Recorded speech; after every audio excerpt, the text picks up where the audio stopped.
الشيطان الرجيم بسم الله الرحمن الرحيم وقال النبي صلى الله عليه وسلم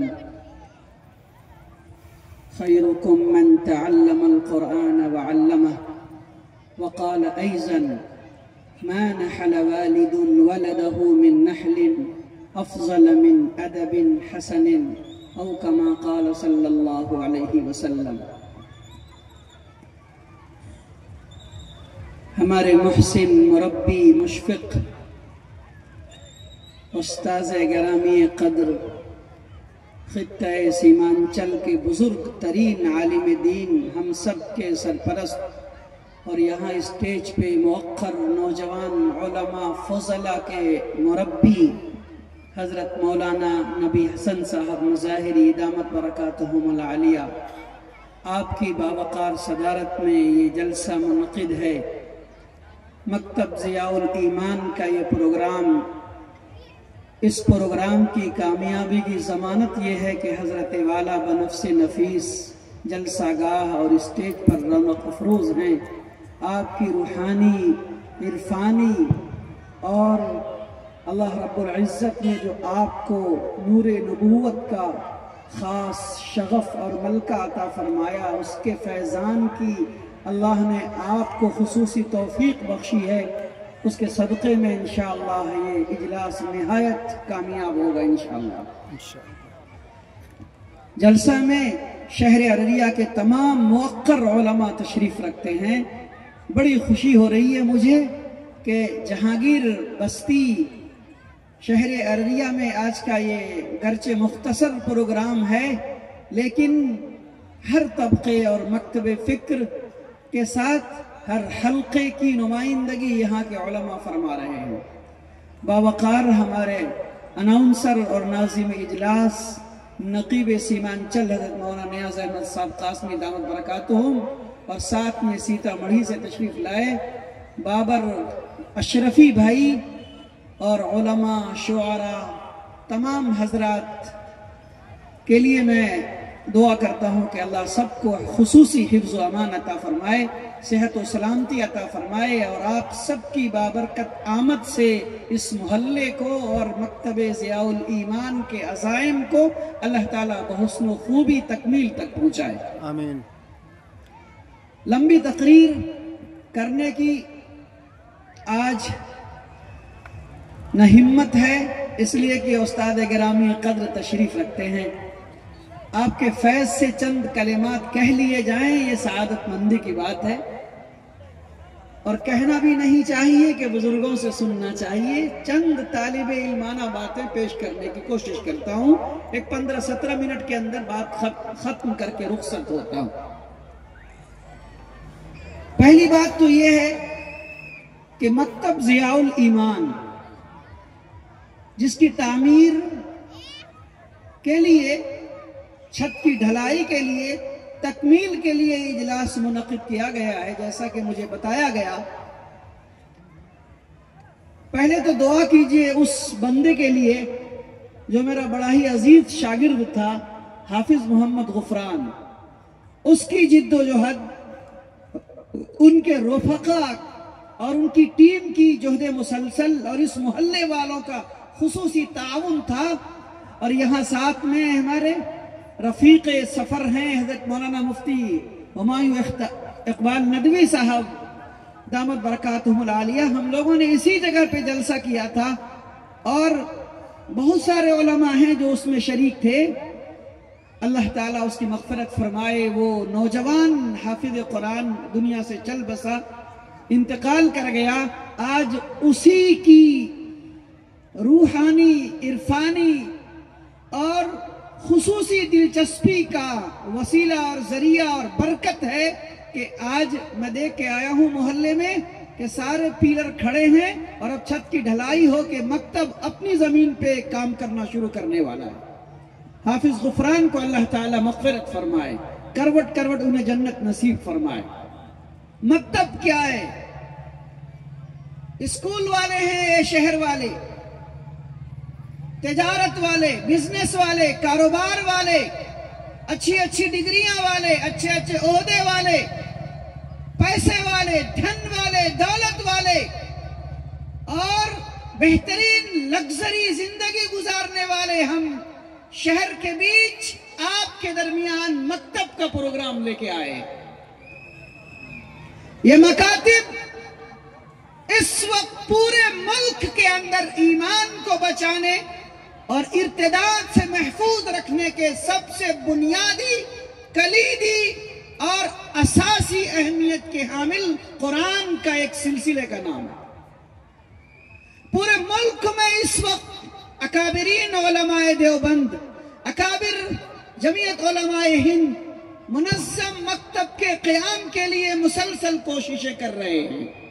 بڑی خوشی کی بات ہے کہ استاد گرامی قدر حضرت مولانا مفتی سید محمد سلمان صاحب منصور پوری دامت برکاتہم، جو کل ہند دینی تعلیمی بورڈ جمعیت علماء ہند کے ناظم عمومی ہیں، آپ کے ساتھ امیر الہند اور اس کے صدر محترم حضرت مولانا مفتی ابو القاسم صاحب نعمانی دامت برکاتہم العالیہ، شیخ الحدیث و صدر المدرسین و محتمم دارالعلوم دیوبند، آپ کی نگرانی میں باوقار کمیٹی نے منظم مکتب کے لیے باضابطہ نصاب اور نظام دونوں طے کیا ہے۔ تاریخ الاسلام، اردو کا قاعدہ، نورانی قاعدہ، دیگر اکابرین کی کتابوں کو یکجا کر کے جو مہاراشٹر کی دینیات کا سسٹم ہے مکاتب کا پورے ملک میں، جس کو پیسے والے لوگ بہت پسند کرتے ہیں، صاف بات کہتا ہوں، پیسے والے کا مطلب جو سرمایہ دار طبقہ ہے وہ اس سسٹم کو بہت پسند کرتا ہے، اس لیے کہ کم وقت میں بغیر ڈانٹ ڈپٹ سختی کے ساتھ اور شاندار انداز میں پروجیکٹر کی شکل میں بچوں کو، اسکول کے بچوں کو، جو کانوینٹ کے بچوں کو، کوچنگ سینٹروں کے بچوں کو تعلیم دی جاتی ہے، وہ نہایت مؤثر ہے پورے ملک کے اندر۔ جمعیت علماء ہند نے دینیات کی کمی کے ساتھ مل کر کے ایک شاندار نصاب بنایا ہے۔ آپ دینیات کے نام سے یہ کتابیں ہیں، آپ 5 سال کا کورس ہے، اس میں اول، دوم، سوم، چہارم، پنجم ساری کتابیں، پڑھانے کا نظام مکمل طور پہ پروجیکٹر کے ساتھ اس کی نگرانی ہوتی ہے، پہلے اس کی تربیت ہوتی ہے، ورکشاپ ہوتا ہے، پھر بتایا جاتا ہے کہ کس طریقے سے مکتب چلانا ہے۔ جناب غلام اکبر علی صاحب، جن کا یہ مکتب ضیاء الایمان ہے، ہم لوگ یہاں حاضر ہیں، میں ان کو مشورہ دوں گا کہ آپ جمعیت علماء بہار کے آرگنائزر ہیں، ہمارے مولانا سلمان قاسمی صاحب، آپ رابطہ کریں اور باضابطہ جب آپ کا یہ کام ہو جائے تو ٹریننگ لیں آپ، اور آپ کے دوستوں کو ٹریننگ میں رکھیں، اور پھر دیکھیں مکتب کا نظام آپ کو کتنا دلچسپ نظر آئے گا۔ ماشاءاللہ ہم لوگ اس سلسلے میں کام کر رہے ہیں، اور ارریہ ضلع کی جمعیت بھی اس سلسلے میں کوششیں کر رہی ہے۔ یہاں علماء اور اکابرین ہیں، مزید میں کچھ نہیں کہہ سکتا۔ مکتب ضیاء الایمان کتنا خوبصورت نام ہے۔ شہر کے تمام حضرات کو میں دعوت دینا چاہتا ہوں کہ آپ کے بچے مکتب کے اندر ضرور تعلیم، بنیادی دینی تعلیم حاصل کریں، اساسی تعلیم حاصل کریں، جہاں آپ کو قرآن کے ساتھ، دینیات کے ساتھ، تصحیح قرآن کے ساتھ، تجوید اور ترتیل کی رعایت کے ساتھ قرآن پڑھانے کو سکھایا جاتا ہے۔ پرانے زمانے کے مکتب اب نہیں چل رہے، پرانے زمانے کے اندر جو کتاب لے کے آیا جس نے سے پڑھا چلا گیا، لیکن ماشاءاللہ مکتب کا نظام منظم اور مثالی انداز میں شروع کیا جا رہا ہے، پورے ملک کے اندر کام ہو رہا ہے۔ ضیاء الایمان سے بھی توقع ہے کہ وہ اسی نہج پہ کام کرے گا۔ ایک بات ہو گئی دوستو بزرگوں، قرآن کریم میں اللہ رب العزت نے ارشاد فرمایا کہ قرآن کی اہمیت کی طرف اقرأ بسم ربک الذی خلق، پڑھنے کی تعلیم آپ کو دی گئی، پڑھنے کی تعلیم آپ کو دی گئی، اور رب کے نام کے ساتھ کی تعلیم کا بسم اللہ وحی الہی کے ساتھ کیا گیا۔ اس سے اس بات کی اہمیت بتائی جا رہی ہے کہ تعلیم کے ساتھ رب کی نسبت بھی ہونی چاہیے۔ آپ کے بچے پڑھیں، آئی ایس بنے، آئی پی ایس بنے، ڈاکٹر بنے، انجینئر بنے، پروفیسر بنے، پائلٹ بنے، آپ ایم بی اے کیجئے، اچھے کاروبار بنیے، جہاز اڑائیے، پائلٹ بنیے، خوب ترقی کیجئے، آسمان پہ زمین خرید کے گھر بنا لیجئے، لیکن آپ کے سینے میں قرآن ہونا چاہیے، آپ کے شب و روز میں قرآنی تجوید اور ترتیل کے ساتھ تعلیم ہونی چاہیے. آپ کا بچہ، آپ کی بیوی، آپ کی بیٹی، آپ کی بہن، آپ کی اولاد اور آپ کے محلے، آپ کے خاندان، آپ کے پڑوس، سب قرآن کریم کی تعلیم سے آراستہ ہونے چاہیے. اچھی تعلیم، قرآن کی بنیادی تعلیم تجوید کے ساتھ. ابھی المنار ایجوکیئر کی جو استاذ محترم جنہوں نے قاری نیاز صاحب نے جنہیں دعوت دی، شاندار لب و لہجے کے ساتھ قرآن پڑھا، بڑا اچھا لگا مجھے، بہت پسند آیا مجھے ماشاءاللہ. اسی لب و لہجے کے ساتھ مکتب کی تعلیم ہر ایک فرد کے اوپر واجب ہے اور ضروری ہے. کیا مکتب میں کون آئے گا پڑھنے کے لیے؟ مولوی صاحب کا بچہ، حافظ جی کا بچہ، غریب کا بچہ، ٹھیلے والے کا بچہ، لہسن اور آلو اور پیاز اور تیل اور نون اور ادرک بیچنے والے کا بچہ. سماج کے سرمایہ داروں نے قرآن کی تعلیم کو، دینیات کی تعلیم کو، سنت و شریعت اور مذہب کی بنیادی تعلیم کے خانے کو بانٹ دیا ہے. یہ غریب کا بچہ ہے، یہ لہسن پیاز اور ٹماٹر اور آلو اور ٹھیلے پہ سامان بیچنے والے کا بچہ ہے. یہ دین اور قرآن کی تعلیم حاصل کرے گا. یہ بڑا طبقہ ہے، یہ سرمایہ دار طبقہ ہے، یہ عصری تعلیم حاصل کرے گا. مہنگے اسکول کے اندر یہ شکشا اور ایجوکیشن حاصل کرے گا. قطعاً یہ غلط ہے.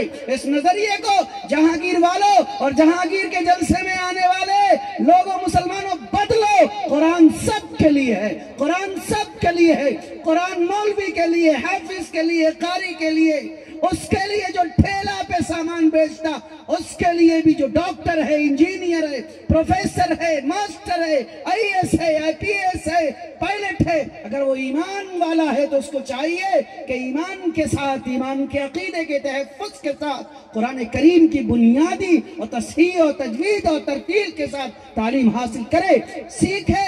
وہ کوچنگ سینٹر قائم کرے، مولویوں کے پاس جائے، عالم کے پاس جائے، حافظ کے پاس جائے، معلم کے پاس جائے، قاری کے پاس جائے اور قرآن کا سبق سیکھ کر کے آئے.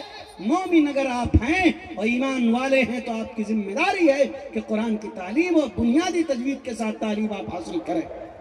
یہ ایک بات تھی. میں نے ایک حدیث پڑھی تھی اور کہ اللہ کے رسول نے فرمایا کہ بہترین تم میں سے اچھا انسان، سب سے اچھا انسان وہ ہے جو قرآن سیکھے اور سکھائے، پڑھے اور پڑھائے. اس لیے مکتب کے نظام کو مستحکم بنائیے، مکتب کے ساتھ مدارس کے نظام کو مستحکم بنائیے، ان کا تعاون کیجئے، ان کے شانہ بشانہ کھڑے رہیے. ابھی میں محلے میں گیا یہاں کی نماز سے پہلے تو مجھے پتا چلا کہ کچھ لوگ اس مکتب کی چھت کی بنیاد ڈھلائی میں ساتھ بھی ہیں، کچھ لوگ مخالف بھی ہیں. میں چلا گیا اندر محلے میں، معلوم کر کے آیا. لیکن یہ اچھی بات نہیں ہے. آپس میں کچھ اختلافات ایک دوسرے کے ساتھ ہو سکتے ہیں، لیکن دین کی بنیاد پہ، کلمے کی بنیاد پہ، قرآن کے نام پہ، دینی مکتب کے نام پہ ہمیں متحد ہو کر کے کام کرنا چاہیے. اس سلسلے میں کوئی کمپرمائز نہیں ہونی چاہیے. میں نے ایک اور حدیث پڑھی تھی، اس کا ترجمہ کرتا ہوں اور رخصت ہو جاتا ہوں. اللہ کے رسول نے ارشاد فرمایا ما نحل والد ولده من نحل افضل من ادب حسن.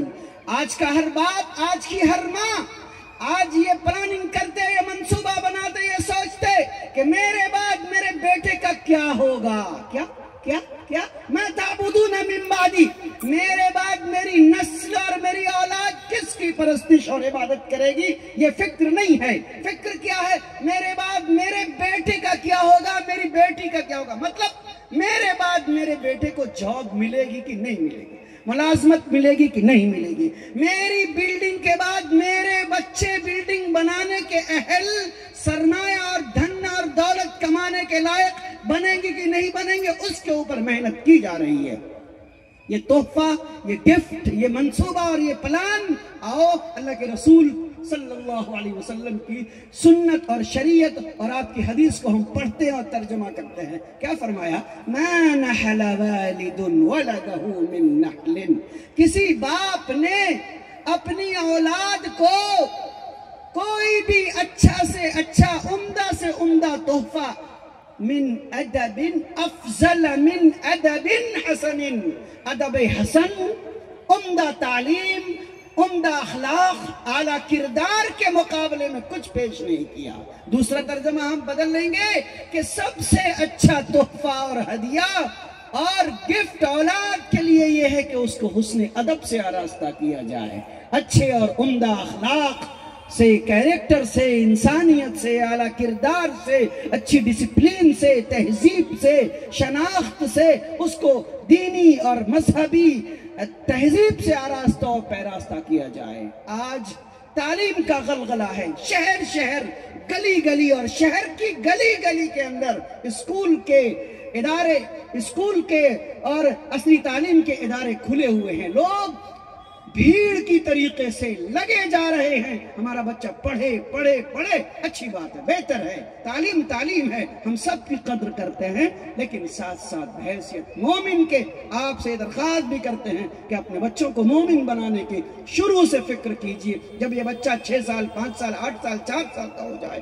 اسکول بھی پڑھائیے، مدرسے بھی بھیجیے، اور ان بچوں کو اچھے معلم کے ذریعے سے حسن تعلیم اور تربیت کے ساتھ آراستہ اور پیراستہ کیجئے، ورنہ پھر یاد رکھیے بچے بن جائیں گے، بڑے اور اعلیٰ ہو جائیں گے، لیکن اگر وہ حسن اخلاق، ادب اور تہذیب اور دین نبوت کے ساتھ وہ مالا مال نہیں ہوں گے تو پھر یاد رکھیے بڑھاپے کے اندر آپ کو یہ نسل اور یہ اولاد سایہ دار پھل دینے کے بجائے کانٹے بن کر کے آپ کے راستے کے روڑے بنیں گے اور اٹکائیں گے، اور پھر آپ خون کے آنسو روئیں گے اور آپ کو بھلا ملنے والا نہیں ہے۔ آئیے ہم سب طے کریں اور ارادہ کریں اور کوشش کریں کہ ہم سب مکتب ضیاء الایمان کو بنائیں گے، بچائیں گے، بڑھائیں گے۔ ہیں تیار سارے؟ مجمع والے لوگ سامنے بیٹھے تعاون کریں گے انشاءاللہ، کریں گے تعاون؟ سارے لوگ تیار ہیں ماشاءاللہ ماشاءاللہ ماشاءاللہ، جزاکم اللہ۔ یہ خوبصورت پنڈال، بڑی خوشی ہوئی آپ حضرات کو دیکھ کر کے، ایک عزم لے کے آپ حضرات آئے ہیں، آپ کا وقت نہایت قیمتی ہے۔ ماشاءاللہ یہاں علماء جو آئے ہیں وہ بھی بڑے قیمتی ہیں، آپ ان کی باتوں کو بڑی توجہ کے ساتھ سن کے جائیں اور دل کو لبریز کر کے ضیاء الایمان کو بنانے اور اسے تعمیر و ترقی کے ساتھ خوبصورت شکل دینے کے لیے کوشش کریں گے۔ اللہ تعالیٰ مجھے اور آپ کو، ہم سب کو کہنے سننے سے زیادہ عمل کی توفیق نصیب فرمائے۔ وآخر دعوانا ان الحمدللہ۔